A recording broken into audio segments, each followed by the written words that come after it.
welcome to this first live hustings of the Conservative leadership election of this year, hosted by Conservative Home. I'm Paul Goodman, the editor of Conservative Home, and I now want to talk you briefly through what we're going to do in this online hustings over about the next hour and a quarter. In a few moments, each of the 5 candidates will get an opening 3-minute statement.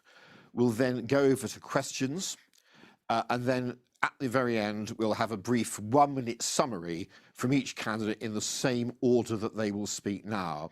So, well, we're about to find out from our 5 candidates what they have to say, and in only a few weeks, one of them will be leader of the Conservative Party and Prime Minister, and our purpose today, of course, is to find out which one, if any. So I'm going to go over to Liz Truss, who will make the first opening statement. Liz, welcome. Thanks very much, Paul, and great to see everybody today. I wasn't brought up as a traditional Conservative. I grew up in Paisley. I went to school, comprehensive school in Leeds. And what I saw at that school is I saw lots of children being let down by low educational standards, by a lack of expectation, and also by a lack of opportunity.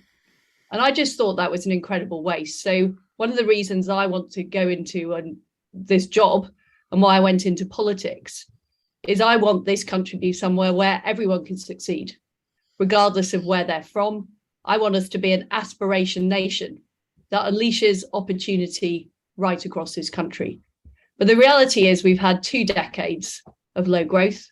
We haven't seen those opportunities, and we're now facing a major economic crisis following COVID and the war of Russia in Ukraine. And this is why we need a bold economic policy. We can't just go on with our current policy. I advocate a major new economic plan. We need to cut taxes, particularly things like national insurance and corporation tax. We need to get people to invest in the United Kingdom. We need to see public spending held under control for the future. But we also need to unleash the dynamism of the British economy by reforming our regulations, by truly diverging from EU regulations, whether it's Solvency II, whether it's MiFID. We need to open up opportunities right across Britain. I would set up investment zones, low tax zones around the country to help level up in a Conservative way. I want to see farmers able to produce food without unnecessary regulation. And what I want to do is make sure that we are truly leveling up our country. I'm somebody who can go into the job on day one. I've got a track record of delivering, whether it's the Department of Trade, where we secured dozens of trade deals, even though people said it wouldn't be possible, whether at the Foreign Office, where I've stood up to Vladimir Putin. We put in some of the toughest sanctions of anywhere in the world. And we've also dealt with the issue of the Northern Ireland Protocol, resolving a long-standing issue. What's important is that we deliver on the promises we made to the British people. People across the country are struggling with the cost of living. They need to know that things are going to be different. And I'm the Prime Minister who, together with a really strong Conservative team, can deliver on the ground from day one and make that difference. It's not inevitable that Keir Starmer or Ed Davey are going to win the next election. In fact, I don't think they're very popular at all. But what we have to do is show momentum, to show we can do things differently, to show we can deliver on the promise of Brexit and really open up these opportunities. And that's what I would deliver as Prime Minister. Thank you. Thank you, Liz. And without any more ado, I'm going over to Tom Tugendhat. Good morning. We're Conservatives because we believe in Britain. This is the country that we love. This is the country that we serve. But in recent days, in recent months, we've seen trust collapse from the Conservative Party and from the government. We need to change. We need a clean start. We need a new way of approaching the country that we govern and the party that we all serve. Because this isn't about us. It's not about us here today. It's about you. It's about the communities that you lead as activists, as councillors, as many other different walks of life. It's about how you deliver a different Britain. Now, I believe in Britain. I've fought for Britain, and I'm incredibly proud of our great country. So I'm looking forward to making the case this evening, today, and for many years to come. Because what we need to do is not be just choosing the leader of the Conservative Party, however important that is, but the leader of our country, who is going to take Labour to task on their epic failures around the country, to take on the SNP, who are trying to tear us apart, to take on Plaid and the Lib Dems, who are letting down communities across the UK. But we can only do it. We can only do it if we get a clean start. We can only do it if we restore trust in our government, trust in our party, trust in every part of the United Kingdom, because this party is the natural party of government, because we deliver. We deliver for the British people. We deliver the change that people need. And we know that we need to plan for the future, because at the moment, the crises at home, the cost of living, the challenges abroad that I've called out on so many occasions, Russia and China that I've been warning about for years, are now coming home. They're coming home to roost and they're costing us all. And if you want to know why your fuel bills are high, if you want to know why trust is collapsing, look at the failures that we've had and the changes that we need. Because as Conservatives, we have never been better than when we're dynamic. Margaret Thatcher showed it. Winston Churchill showed it. We are able to deliver change. Now, I am ready to serve. I'm ready to lead. You know my record of service, not just in the army, but in Westminster, delivering a change in our foreign policy, delivering change across our country. And that's why I want to work with you. I want to work with every community across the United Kingdom to deliver a Conservative victory in May 23 in our councils, and of course, in 24 in the general election, when we will see Conservatives elected across the United Kingdom. We'll do it by levelling up. We'll do it by delivering change. We'll do it by rebuilding trust. We can restore pride in Britain. We can restore pride in our party, and we could restore pride in our government. I look forward to serving you. I look forward to returning to service. I'm proud to be standing as your leader, and I look forward to serving as your Prime Minister. Thanks, Tom. And next up is Kemi Badenoch. Kemi. Good afternoon, ladies and gentlemen. I put myself forward to be our party leader to tell the truth. But this afternoon, I want to tell you who I am and let you see what sort of person I am and why I'm putting myself forward to be the leader and to be the Prime Minister of our country. I'm an engineer and a problem solver. And unlike others, I don't promise things without a plan to deliver them. And my campaign has been from the heart because I care. I care about you, I care about our party, and I care about our country. Our party members work hard every day, and I want to acknowledge the service that you give in good times and bad, and also apologize for all the things that we have done in Westminster that have left so many of you down. I've been a member of this party for nearly 20 years. I've been an association and area officer, assembly member, MP, vice chair of the party, and finally a treasury minister, and also local government minister, and of course equalities. And I know that we are amazing people. From top to bottom, I want to represent you, and I want to fight for you. I voted leave, and my maiden speech as an MP was to celebrate Brexit as a vote of confidence in the United Kingdom, and also in the British people. And I'm standing because I want to renew this party in government and win a historic 5th term. I only decided to enter this race 7 days ago. With a very small volunteer campaign team, I am topping a number of polls and have beaten 6 current or former cabinet ministers. Imagine what we could achieve with you, the activists, and this great party behind me. I have a political message that is cutting through and resonating, and I have the courage, the clarity, and the conviction to deliver my Conservative vision for Britain, to be Prime Minister, to beat Keir Starmer, and most importantly for you, win the next election. Thank you. And thank you, Kemi. And then penultimately, Penny Mordaunt. Good afternoon, everyone. We must remember in this contest that whilst we're choosing a new leader, the nation is watching us choose a new Prime Minister. We should be focused on the issues that matter to them. We should recognise what families and businesses need. They're facing real quality of life issues, the cost of living, being unable to access a healthcare system that they are paying a huge amount of their salaries into, the cost burdens of bureaucracy on business.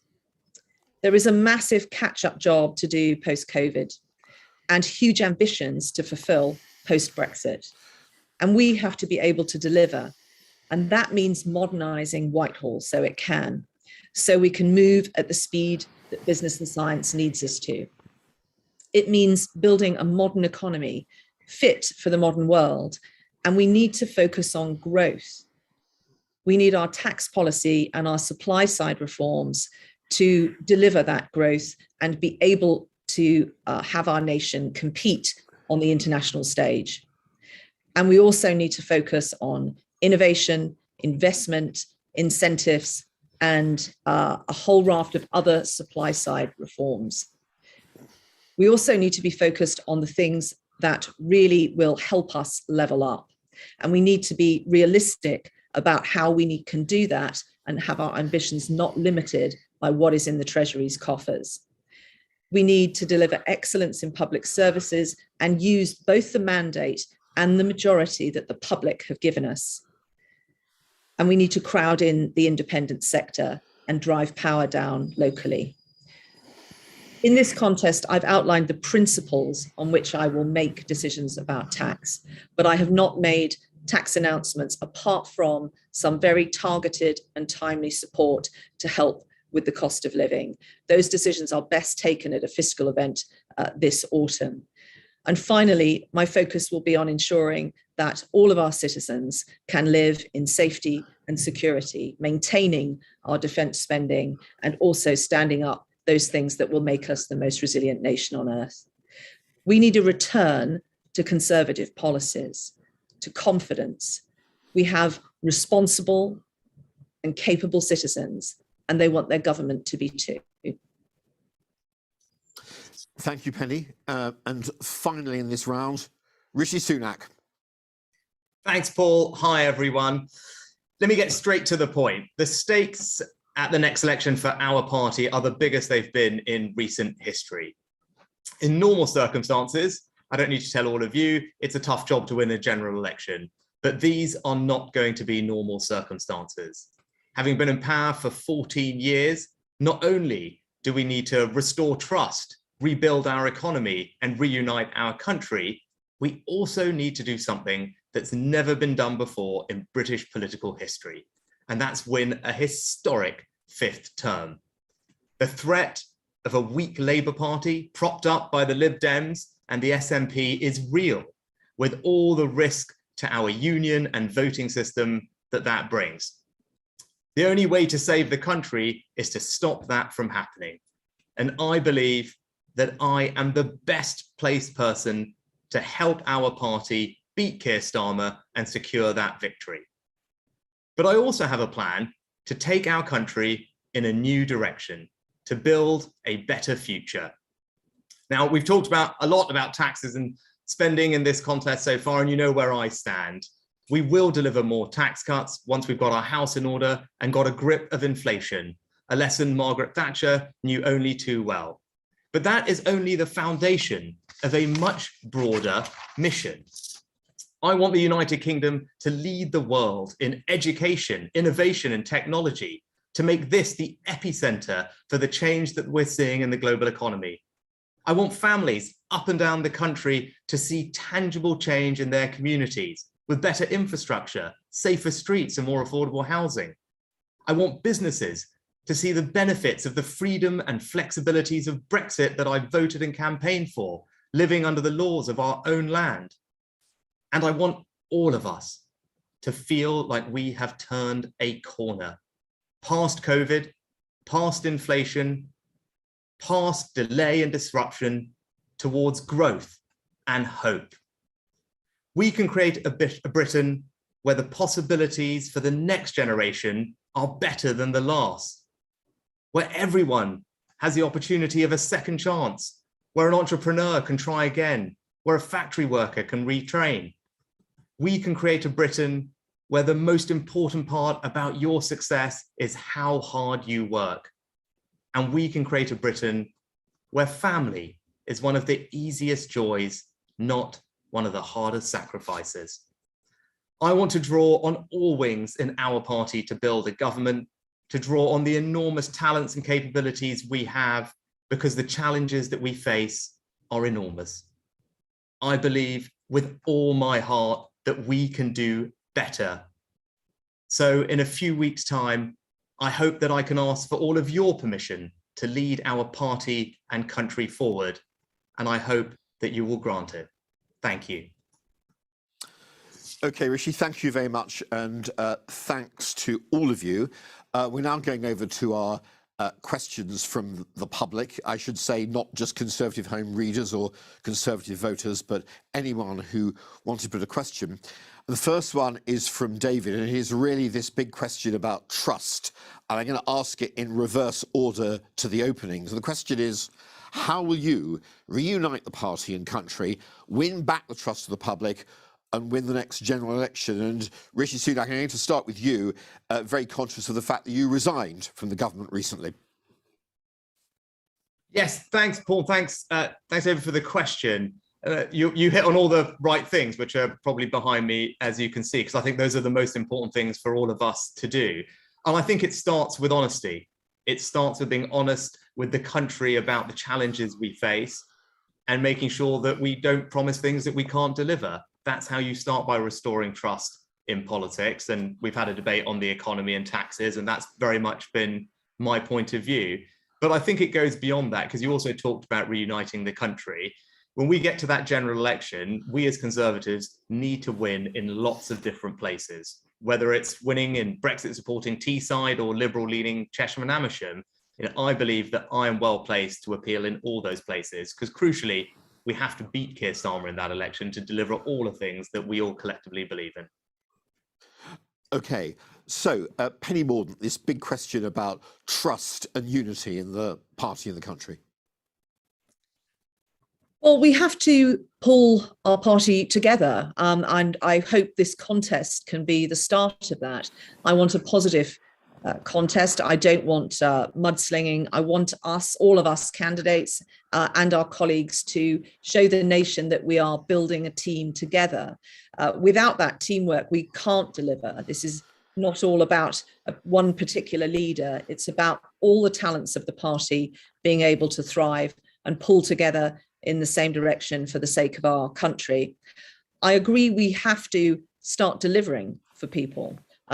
It is no point in us saying we actually have to start to do that.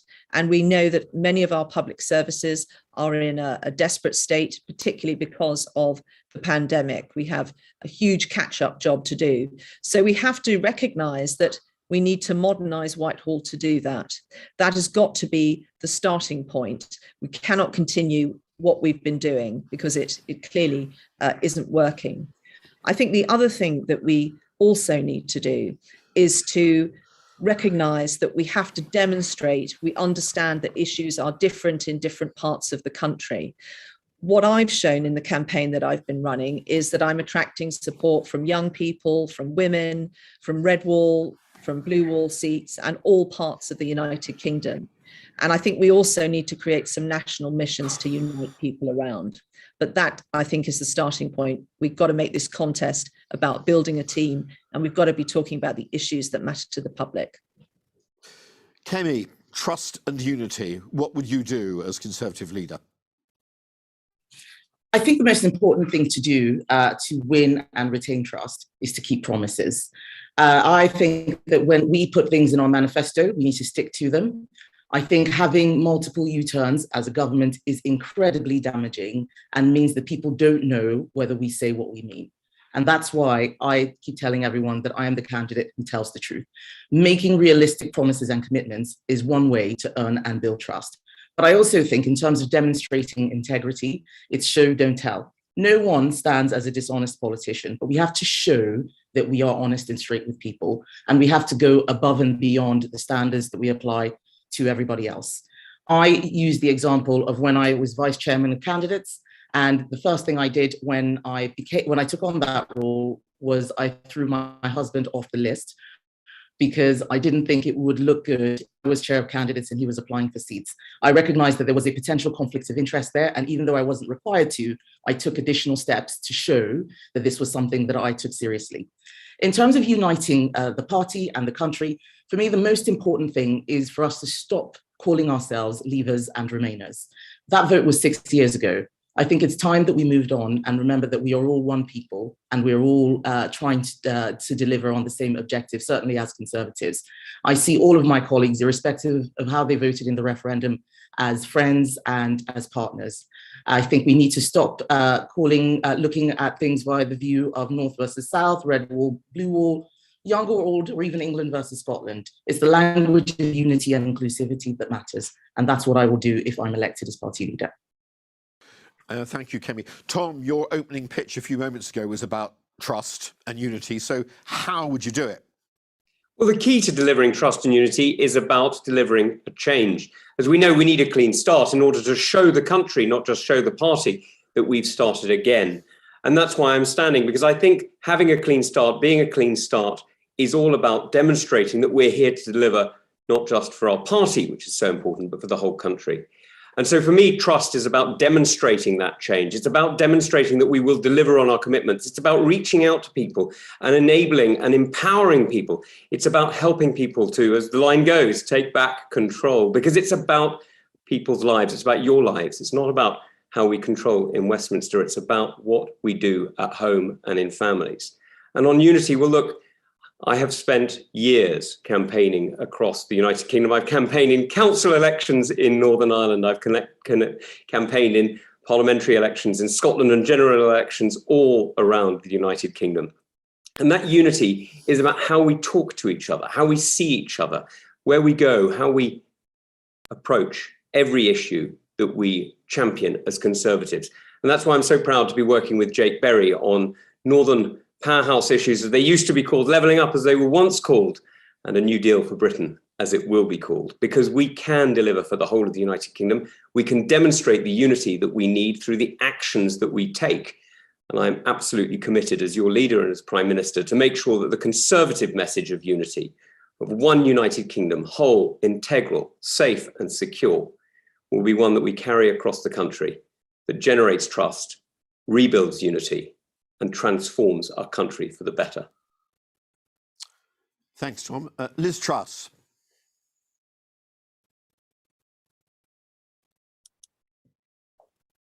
Hello, Liz. I can't hear you. mute button issues. What unites all of us as Conservatives is that we want the United Kingdom to be successful. We want to help our constituents deliver on the cost of living crisis, help them make ends meet, help growth and opportunities across the country. And I think having a forward-looking positive economic agenda is a vital part of that, whether you're in Scotland, Wales, Northern Ireland, England, red wall, blue wall, purple wall. That is the absolutely vital lynch point. And it is critical that when we set out our plans, we deliver what we'll say we would deliver. And in every single job I've done in government, when I've made commitments, I've delivered on those commitments. I said I'd take on the Brexit negotiations. When we haven't been able to get a deal with the EU, I put the Northern Ireland Protocol bill to Parliament because I am determined to deliver what we promised the British public. And that is the approach that I would take as Prime Minister. I won't make false claims. I will be honest with people. I will level about the very difficult situation we find ourselves in. And I will build a team that goes right across the Conservative Party, all parts of our party, to show that we have that vital forward momentum. But you've got to walk the walk as well as talk the talk. And that, I think, is what I've shown I've done in the jobs I've held. Okay, Liz, thanks very much. So straight into our second question, which, talking of the economy, is about the cost of living, and it comes from Heather, and it's this. As one of the most pressing issues, how will you tackle the cost of living crisis, particularly thinking about energy and fuel bills? And I'm just going to add a coda of my own, which is, what would you do about tax? So I'm going to start right in the middle with Kemi. Thank you, Heather. is the cost of living crisis.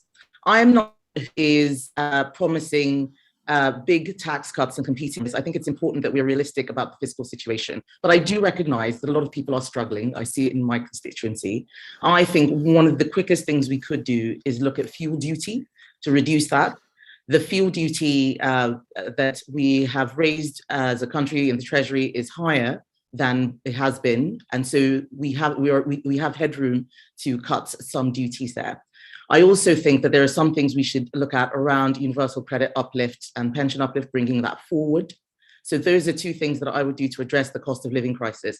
On tax cuts, I am committed to lower personal and corporate taxes, or I am not setting exactly what rates those would be, because I think that we need to look at the fiscal situation in the round and the consequences of each and every single penny that we either take from people or give back to people. Okay, so Tom. Thanks, Paul, and thanks, Heather. The question of fuel price and the question of tax is one that I'm afraid we're all facing. We all feel £2 a litre. We all feel the extremely high gas price that we're all paying now. And there are several answers that we need to look at. There are some immediate ones. And that's why I've spoken about cutting fuel duty and cutting energy costs at home. That's why I've spoken about welfare uplifts. And I've spoken as well about the way in which we manage the boiler situation, which is affecting so many people, as finding engineers is a struggle. And that's why I've also spoken about our dependence on others, because the dependence that we see on Russian energy in Europe is causing price rises here in the United Kingdom. The dependence we're seeing on so many issues abroad is affecting us here at home. And that's why I'm making the case that what we really need to be doing is restoring trust with our neighbours and friends so that we can work together to lower energy costs and we can improve the opportunities for everyone in the United Kingdom. Now, we can do this, and this is also about making sure we deliver for communities further away from London. Further north you go, the more you're going to pay on energy prices and the more you're going to feel the cold. So before we get to Christmas, we need a new leader. We need a leader who can restore trust, who can build back our relationship with homes around the country and can actually deliver the cuts in prices, the cuts in energy costs that we need. Now, we'll then need an energy resilience plan to plan for the future and a 10-year plan for growth to protect our economy. Thanks, Tom. And Penny, what would you do as Tory leader and Prime Minister to alleviate pressure on the cost of living? Well, just starting with the tax element of your question there, Paul, although I have set out the principles on which I would be basing my tax policy, I've not made commitments to particular levels. I think that's this contest is not the right place to do it, but the principles I would be working under would be those that would enable the UK to compete on that environment. I have, though, set out some timely and limited support measures to help with cost of living. For example, halving VAT on fuel at the pump, saving you about £10 every time you fill up, and also some policies around raising thresholds for lower and middle income earners in line with inflation. Those things I think will help, but I think we need to recognise that this autumn is going to be very difficult for people. There will be more that we need to do, and although we can do more on the supply of and our reserves on energy for households and businesses, I think there are going to be some additional things we need to do, as well as looking at some of the structures around how bills are put together, the standing charge and so forth. But I also think there's more we can do to alleviate those pressures on families and businesses without actually having to spend money. For example, if we really pursue some great ideas on tax simplification, the costs of those savings to businesses of being tax compliant are going to be considerable, and probably more than any handouts that the Treasury could come up with. So I think we have to do more with less. We have to make this easier and remove burdens on families and businesses. But I'm not going to set out plans for corporation tax or any of those other taxes until we have a proper fiscal event. Liz Truss, cost of living and energy prices and tax. What do you think? Well, Paul, I think we immediately need to start putting money back into people's pockets. We know that families are struggling to make ends meet at the moment. So what I would do is reverse the national insurance rise. I opposed it in cabinet at the time because I thought it was a mistake. I think it's even more of a mistake now when we're facing such strong economic headwinds. I would also have a temporary moratorium on the green energy levy to cut £153 from people's energy bills. And I would also not do the corporation tax hikes because I think it's vitally important that we're attracting investment into our country. But the big problem we face here is that the public sector needs to be growing slower than the private sector. We need higher private sector growth, and we've had anemic growth for the past 2 decades. So that is going to take really strong regulatory reform, taking the full benefits of being able to do different from the EU in areas like financial services, better environmental regulation, better planning regulation, better regulation about building, so that we can get the economy going, so we can get companies investing in our country, and so we can see people's wages rise with higher paid jobs, because that is ultimately what we are going to have to do to solve our problems in the longer term. So I'd take those immediate steps to help families who are really struggling at the moment, whilst getting on with the long-term supply side reforms that, frankly, we've delayed for too long, so that we can see Britain become a fast-growing, highly innovative economy. Liz, thanks very much. So finally, Rishi Sunak, Rishi, you're the target of some of this criticism about tax, really. So what have you got to say? So our number, and Heather asked the most important policy question of this campaign and what the country is looking at. And the most pressing economic challenge we face is inflation. Inflation is the enemy that makes everybody poorer, and it must be the government's priority to get a grip of it. And I'm not going to do anything that puts that at risk. So I will deliver tax cuts, but I will do so responsibly after we've got a grip of inflation. And I think that's the right thing to do. And indeed, that's what Margaret Thatcher did in the early 80s. And it's an approach to the economy that's been supported by many people familiar with her thinking.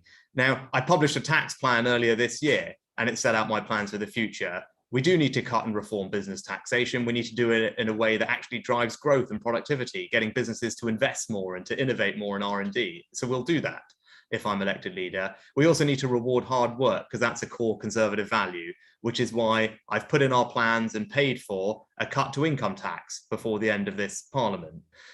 On energy, Heather knows that this is the biggest problem that everyone is facing. I've announced lots of things already as a government that we collectively have stood behind. We have not done a good enough job of communicating that, so we need to improve that to make sure people understand that the help that they are getting, which is considerable over the autumn and winter, to help with some of those bills. But that's only a short-term fix. What we also need to do is improve the supply of energy we have over the long term. So look at new sources of homegrown energy, whether that's the North Sea with gas or offshore wind. We need to double down on all that. Similarly with home insulation, where we can help save money off people's bills in relatively short order by improving energy efficiency of their homes. Those are the type of long-term ways we can help on the energy side, as well as the short-term fixes.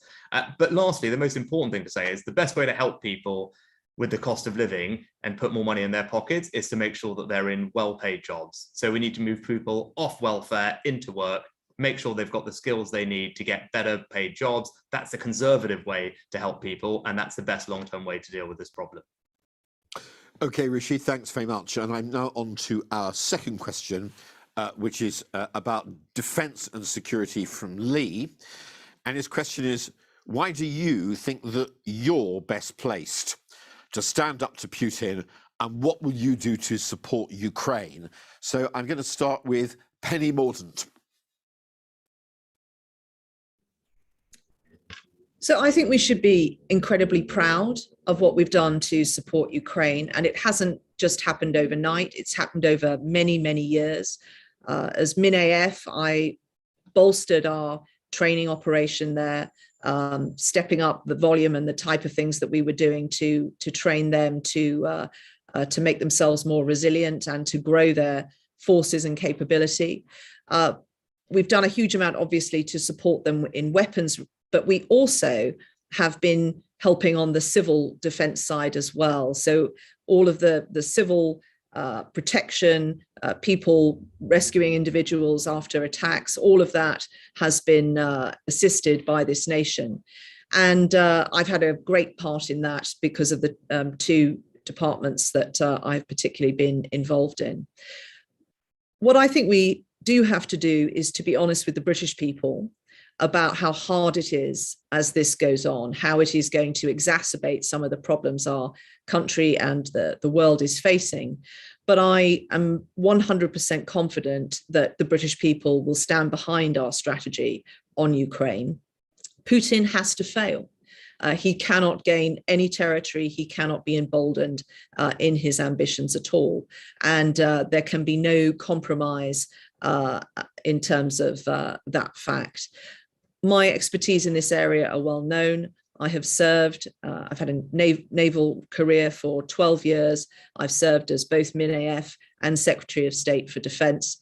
At the Cabinet Office, I rewrote our nation's resilience strategy and stood up our first 1HMG defensive cyber policy, and of course sat round the national security table.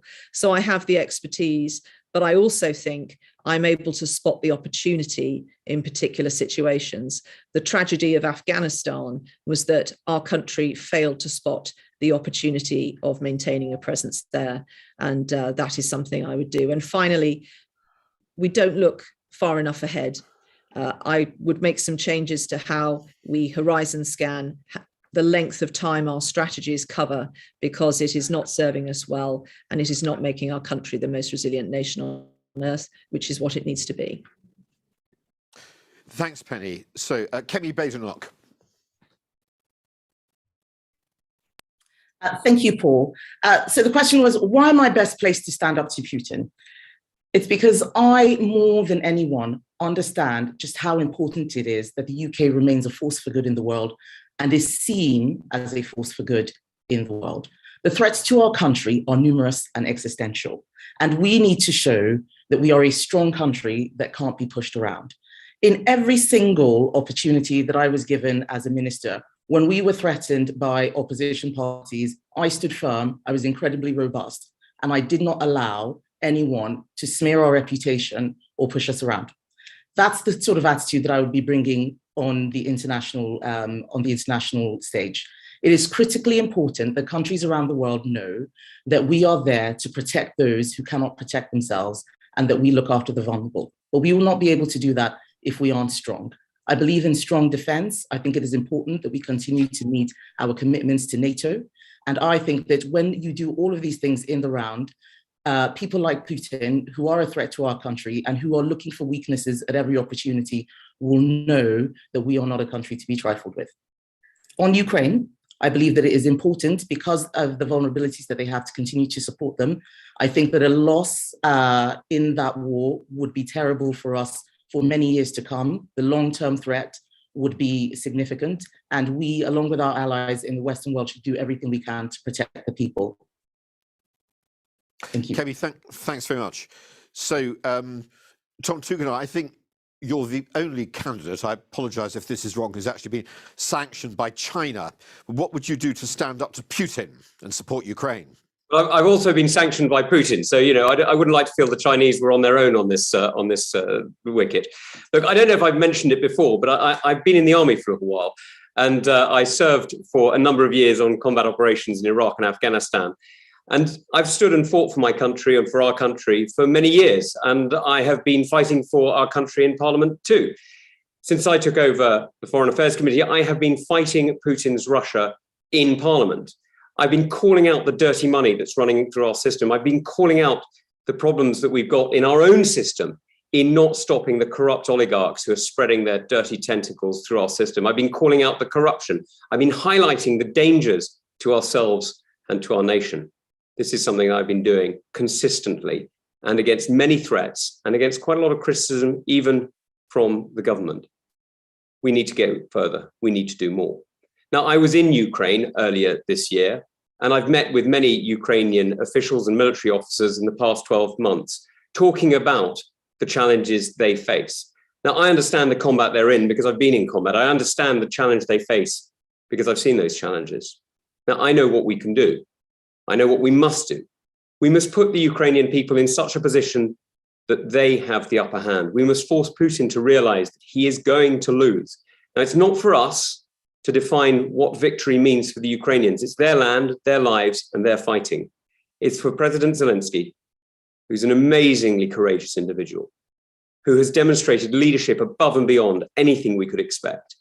It's for him and for his country to define what they're willing to fight for. But it's for us to put them in a position that they can choose to fight. Now, they're already demonstrating enormous courage, but we need to increase the supplies because they're using up in a day what we're supplying in a week. That's not good enough. We need to increase the support to the Ukrainian people. We need to increase our support of NATO. Already, NATO is doing what it can, but it's doing what it can in places that are really difficult. What we need to be doing is making sure that NATO is in a stronger position. That means supporting our allies in Estonia, Lithuania, and Latvia. That's where I was last year. I was watching Putin use migrants as weapons against Lithuania. Now, that's outrageous, using human trafficking and human slavery effectively to undermine NATO partners. We must stand strong against him. We can stand strong against him. We need to spend, I'm sorry, but we do. We need to spend more on defense. We need to be absolutely clear to our enemies that we are committed to standing up against them. We will not back down. This is absolutely existential to us, and it's about defending our people. It also, I'm afraid, connects to energy. If we are not able to defend ourselves, we will find that prices rise. We find that energy supplies run short and that our enemies use all the weapons, all the tools that they have at their disposal against them. So for me, this is about rebuilding trust with our allies. It's about rebuilding trust at home. It's about investing in the future of our country and investing in the industry that builds strength and in the soldiers that guarantee it. Thanks, Tom. Rishi Sunak, what's your view on defence spending and how would you manage this transition from the Treasury, in your case, to deal with Putin and Ukraine?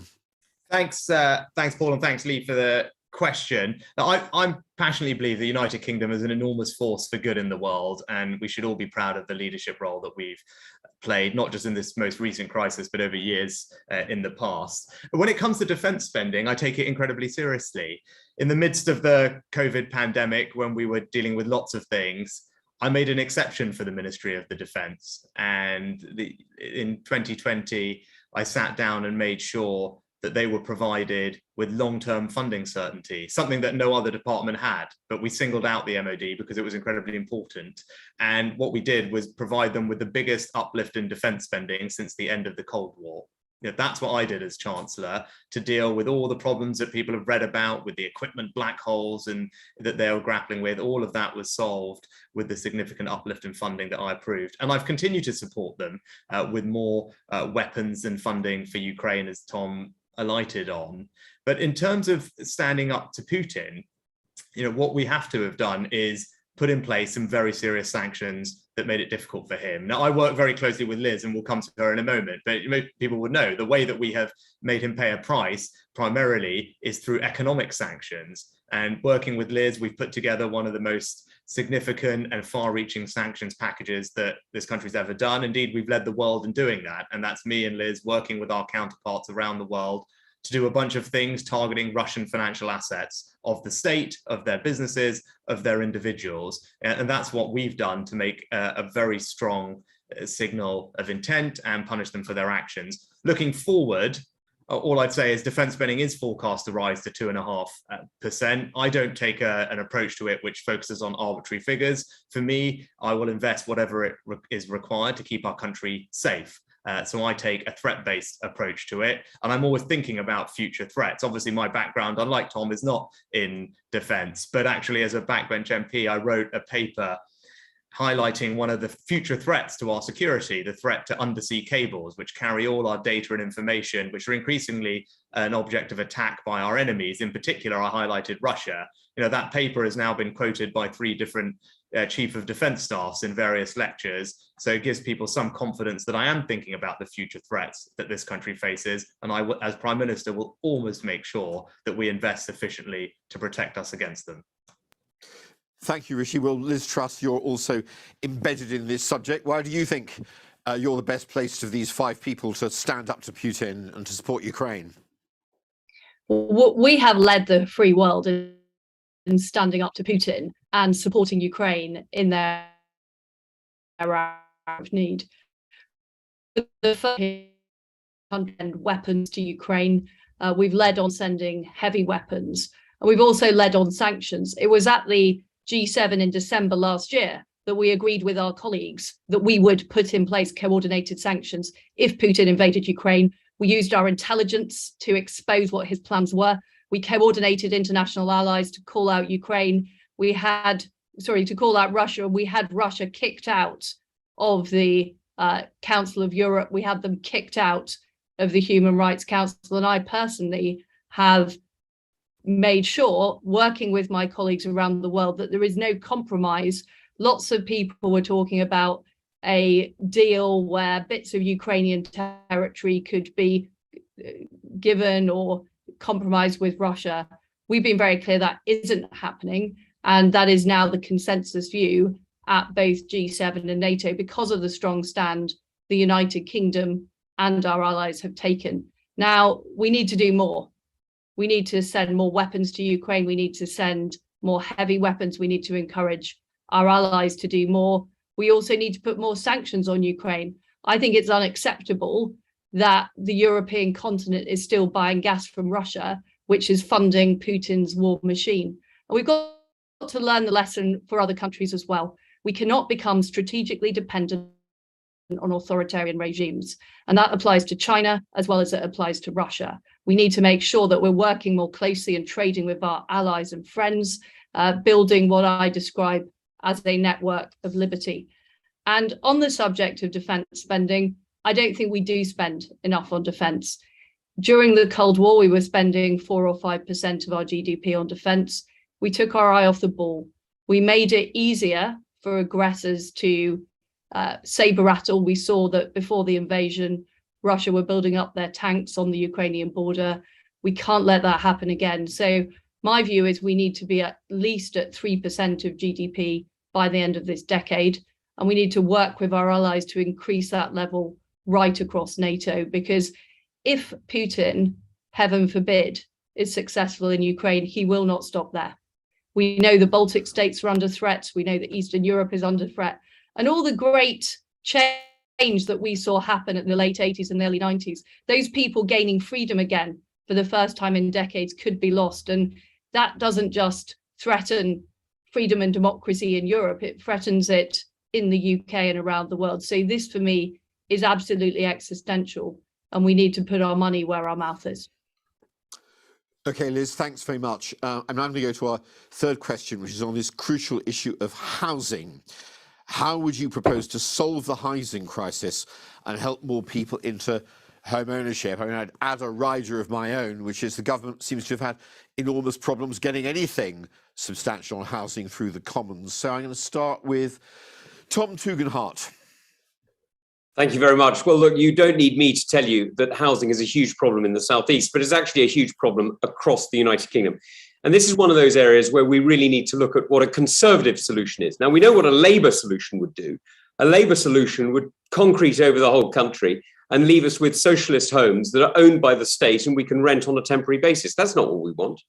What we want is people around our country who are able to build homes and build families within them, to grow families, to grow hope, and to grow lives. We can do that. But it means investing properly around our whole country. It means a new deal for Britain.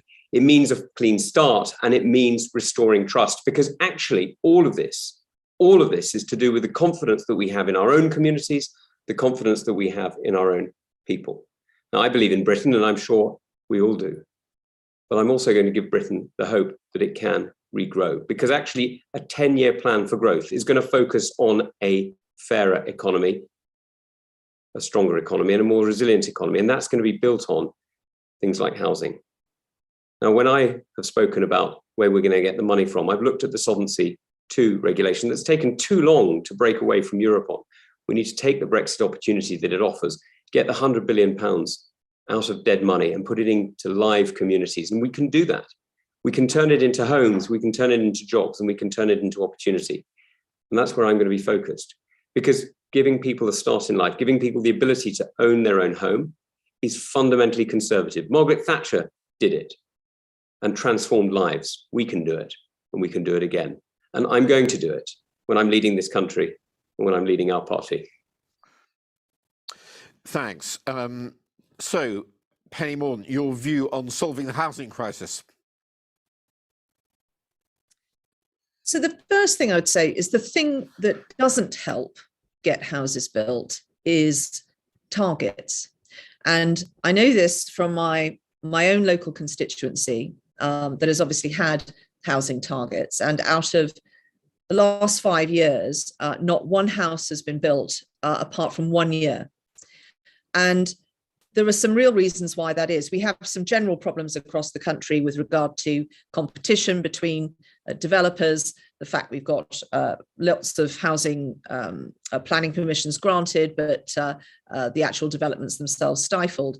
But there are lots of other reasons why we are failing to get the volume of houses built that we need every year. But they're different in different places. And as well as tackling those big issues that we all know about with regard to competition, and as well as ensuring that we are being very ambitious in new areas, I think there's some, new towns which we need to build. We need to be focusing on brownfield sites which are difficult to get back into use for either housing or other uses. But there are all sorts of other levers in government that, unless we address, we will not unlock this. So just to give you one example, the Valuation Office. Some of the Valuation Office's rebanding policies are stifling much needed development, and also development that would take the pressure off housing stock. For example, shared living accommodation for young professionals wanting to get on the housing ladder. So I think we have to take a different approach to this. Rishi, I'm sure, will smile because he knows I've been writing to him for about 2 years about these sorts of issues. But the Valuation Office might sit with him, but in fairness to him, the policy doesn't. So unless we've got something that's looking across the whole of government at these issues, we're never going to get where we need to be. And the final point I would make is about planning departments. We have very little capacity in planning departments, and I don't just mean in terms of numbers of people. I mean the actual skill sets, the ambition, the vision, and the support for them. I'm a big fan of neighbourhood planning forums. If you look, they are actually coming up with more ambitious housing schemes than their local authorities and the targets that we are enforcing on them. So I say, let 1,000 flowers bloom, build capacity in housing departments, get a task force in government that relentlessly focuses on increasing the number of houses that are being built, and then get all parts of government pulling in the right direction. That is the only way we are going to actually meet the demand out there and give our population any chance, particularly young people, of getting on the housing ladder. Okay, Kemi Badenoch. Thank you, Paul. I've been a minister in the housing department now for a while, and I have seen the acute housing crisis from a different perspective as a constituency MP. The issue we have is around supply. However, we're unable to supply the homes because it is very difficult for communities to accept them because of the way that the homes are delivered. Penny's absolutely right when she talks about housing targets. It scares people when we talk about building 300,000 homes, because it sounds like all these homes are coming next door to them. And one of the things that they really want to see is the infrastructure that's going to support the homes. We have not been good at delivering the infrastructure for housing before the homes are built. We need to do that. And it isn't just physical infrastructure like roads and bypasses, it's things like GPs and schools. People want to live in nice communities.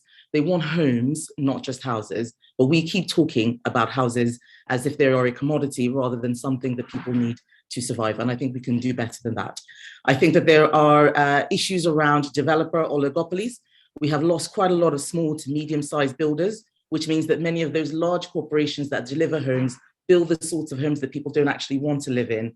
They're ugly, people get trapped in them. There are lots of issues around leasehold. And these are things that we have been solving within the Department for Levelling Up Housing and Local Government. There is also the issue about the asset bubble. This does relate to the economy. With all of the quantitative easing that's been happening for well over 10 years now, people feel that housing is the only safe place to put their money. We need to change that and free up homes so that they're not just investments for people who already have homes. So tackling buy-to-lets, especially in places on the South Coast where people have second homes, but those local people are not able to purchase homes there. So dealing with affordability is also critical. We do also need better planning. We need to look at migration, look at numbers that particular communities have to accept when we're sorting out planning for homes. Penny's also right about the issue with planning departments. It is very difficult for the planning departments to fight the very, very well paid planning QCs who are able to manipulate the system.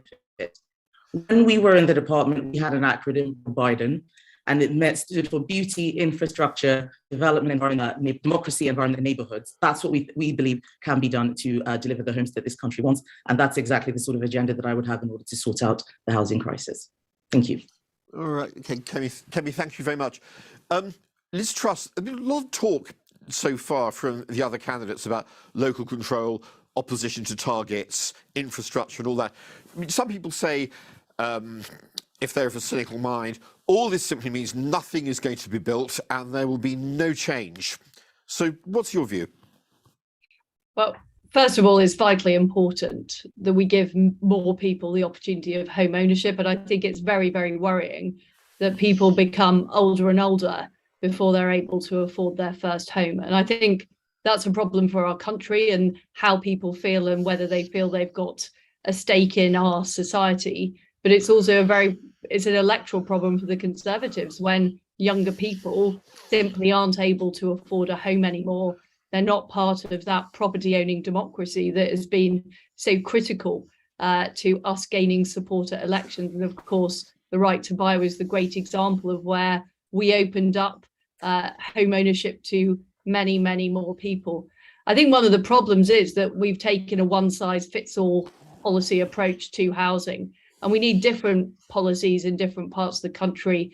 The situation in Cornwall is very, very different to that in London, very, very different to that in the north of England or Scotland. And in our cities, I think we should be building up more. We should make more of the space we have. In our countryside and rural areas, I'm a supporter of allowing incremental expansion of villages rather than these massive targets that land on the back of local councils. I also think we need to look at housing together with industry, infrastructure as communities rather than just housing estates plonked in the middle of nowhere with no discernible facilities or infrastructure to support them. And I think that's the way we get support of local communities. But what I wanted to say is we're not going to be able to have a successful planning policy if we don't have the support of all of the Conservative Party. I don't want to see another planning war like we've had before. So it's very, very important that we have policies that command local consent, that local people can support, because they know that it's going to help their children, their grandchildren, their friends get on the housing ladder. And that's how we need to develop that policy. Thank you, Liz. Rishi Sunak. Thanks, Paul. that we're all conservatives, and we believe in home ownership, and we want to make sure that people can fulfill that dream of owning their own home. And sadly, far too many young people can't anymore, and that's something that we have to figure out a way to solve. Kemi's right, though, it's not an easy problem. We should be honest about that, because getting the consent for the number of homes we need is a challenge. There are a few things that we can focus on. Some of them have been touched on. One is brownfield. We do have a decent amount of brownfield land in the UK, so we're now spending more money to figure out how to unlock that and remediate it. The second is urban densification, where in our cities, we're much less dense than lots of other places around Europe, and it's easier there to build more housing, which we need to do more of. One of our fantastic colleagues is a chap called Richard Bacon, and for a long time, he's been talking about modular building, which is, again, something we should do. It's something that we don't do in this country at all, and it sounds a bit odd, flat-packed housing, but lots of countries around the world use more of it, and it lowers the cost of housing dramatically. Someone touched on small and medium-sized builders. They've disappeared from the market. We need to get them back in, and there's some questions about how we do that. And then lastly, land banking, which we've looked at time and time again, and making sure that we have a system where large developers can't hog the land instead of it being released for house building. I guess the last thing I would say as well is, look, we're conservatives, we believe in ownership. Now, we also have a very big social housing budget that the government supports. So one of the things that Robert Jenrick did very well was start to shift that budget in the direction of ownership. So we didn't just have social tenants who were renting, we used those monies to help them buy that home, and we did it incrementally over time. And instead of forcing developers just to build affordable social housing for rent, we also said to them, you have to build some that people could own. And I think that was a philosophical difference we have with the Labour Party, because we believe in supporting home ownership, not just keeping people in rented social accommodation. And look, we get lots of people don't like that, but we need to make sure that we stick up for that, because ownership is something as a value is really important to us as a party. Thanks very much, Rishi. We're now going to go to a completely different sort of question. So we've had questions of a more personal nature coming in from those who've submitted them. So Peter asked, if this is an interview to become Prime Minister, what is your greatest weakness and how would you overcome this? So Kemi Badenoch. Thanks, Peter. That's a great question. I think my greatest weakness is probably allowing my sense of humor to look like I'm flippant about issues. And I'm someone who thinks you don't be able to get really, really difficult situations. I do recall certain occasions when I said things were just me being a bit jokey, people were either offended or thought I wasn't taking them seriously.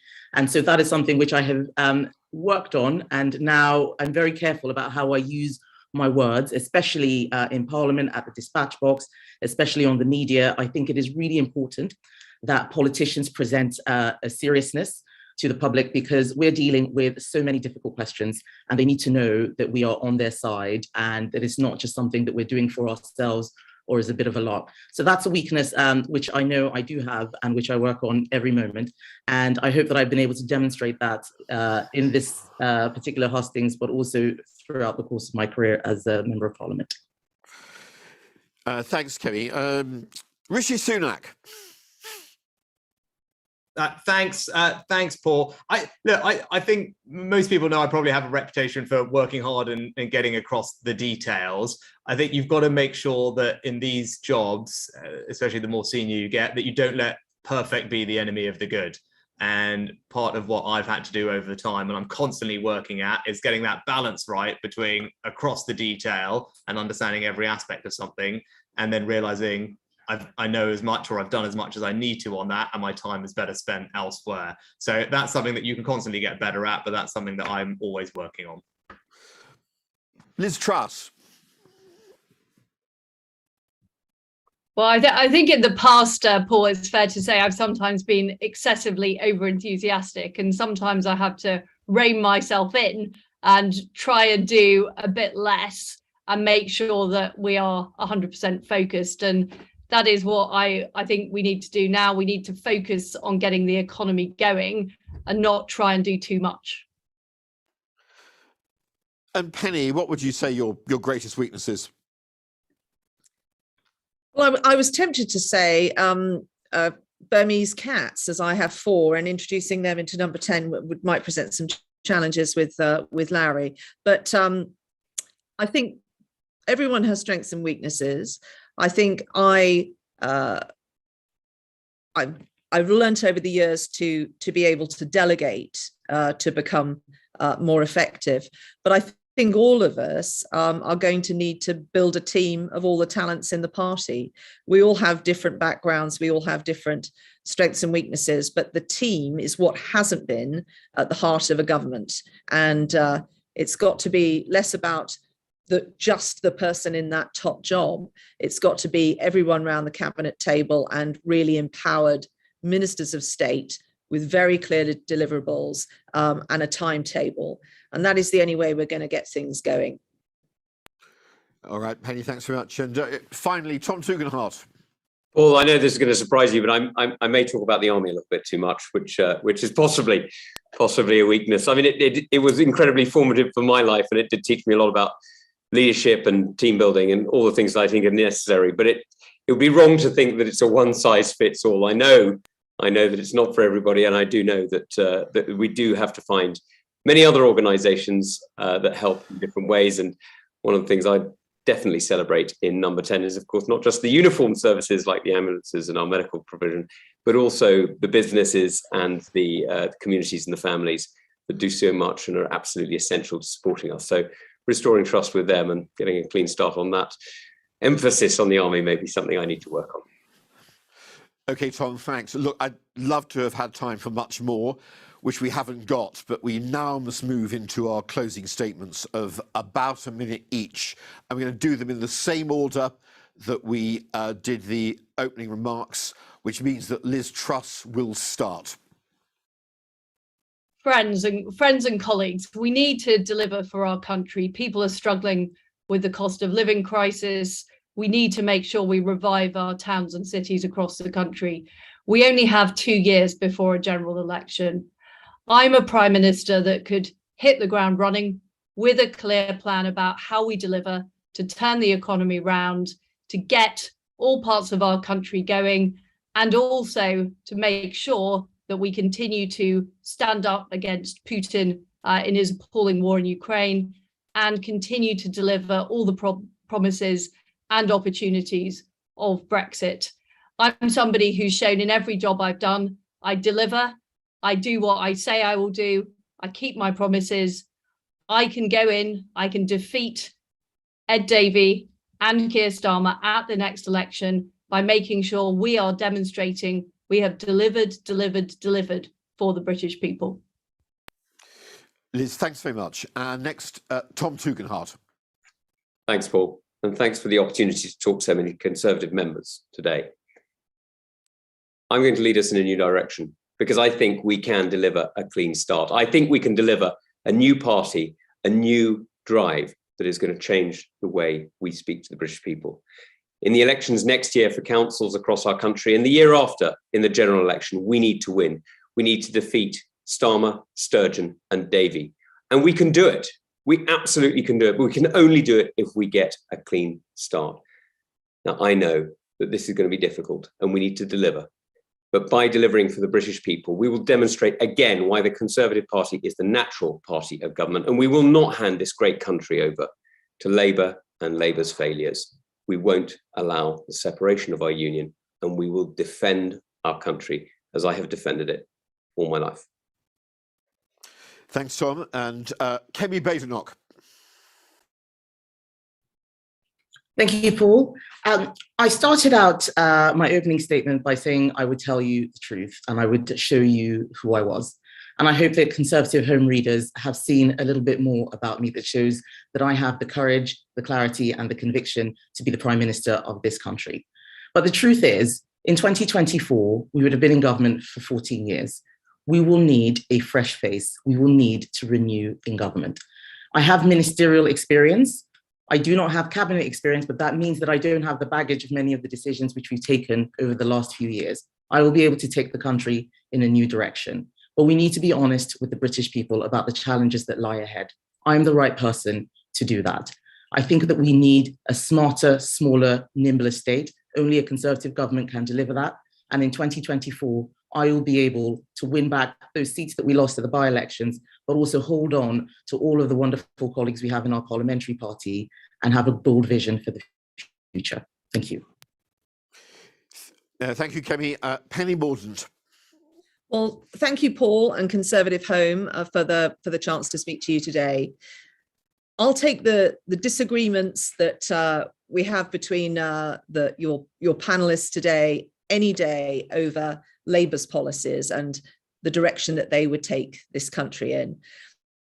We as Conservatives, we're levelling up. Labour would level down. Conservatives would deliver a Brexit dividend. Labour will make that impossible. So we need to win at the next general election. And what all the polling shows is that you can only win with me. In every poll in our party and in the country, I top it.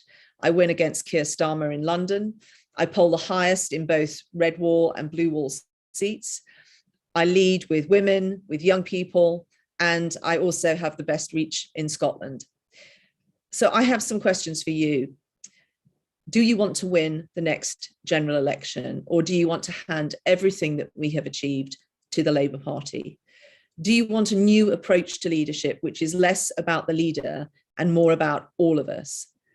Do you want to restore positive politics back into our party?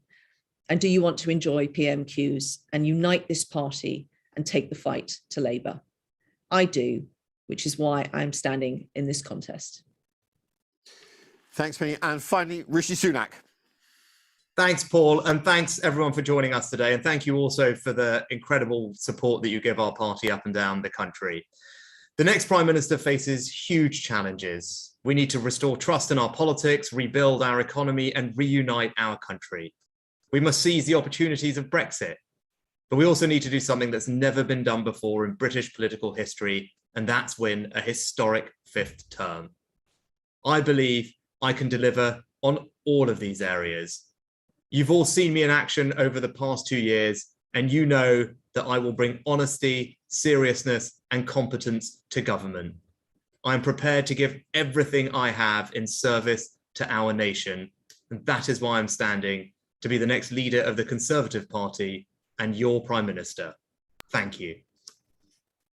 Thank you, Rishi, very much. And in closing, I really want to make 3 lots of thanks. First to the candidates who joined us today, and we wish you all well on your onward journey into next week and this evening's TV hustings, which may or may not be more decorous than these. Next, I naturally want to thank all Conservative Home readers for joining us, and pay my own thanks to my fellow members of Conservative Home staff for organising this event. And finally, thank all of you, whether you're Conservative Home readers or not, for joining us this afternoon. Thank you very much.